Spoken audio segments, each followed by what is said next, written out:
Un conducteur de bus agressé de longues minutes. C'était il y a quelques mois à Paris.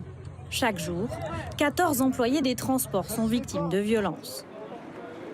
Agressions, vols, les policiers veillent à la sécurité du personnel comme des passagers. Dans le métro lyonnais, ils viennent aujourd'hui épauler les contrôleurs.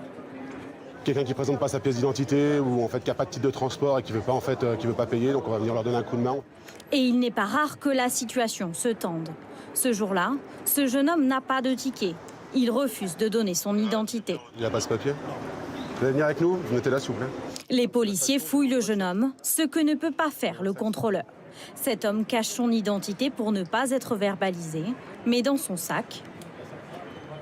C'est quoi ces papiers là? C'est ma photocopie de mon passeport. Ah bah donnez-moi là. L'homme va être verbalisé sans agressivité. Pour les contrôleurs, l'uniforme du policier fait la différence. C'est un rapport très utile sur ce type d'opération. Et là, c'est certain que ça permet d'aller au fond des choses rapidement. Et voilà. Cette patrouille est dédiée à la sécurité dans le métro lyonnais, 24 heures sur 24, 7 jours sur 7. Des unités comme celle-ci seront déployées dans 8 nouvelles villes jugées prioritaires. La présence de ces policiers et gendarmes va presque doubler, passant de 1675 à 3510. À Marseille, cette unité existe déjà, mais elle va être renforcée, notamment dans les trains régionaux, où les patrouilles rassurent aussi les passagers.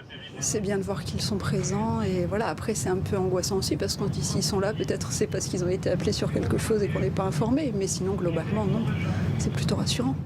Rien que dans les Bouches-du-Rhône, 10 à 20 nouveaux policiers vont renforcer les équipes dans les transports.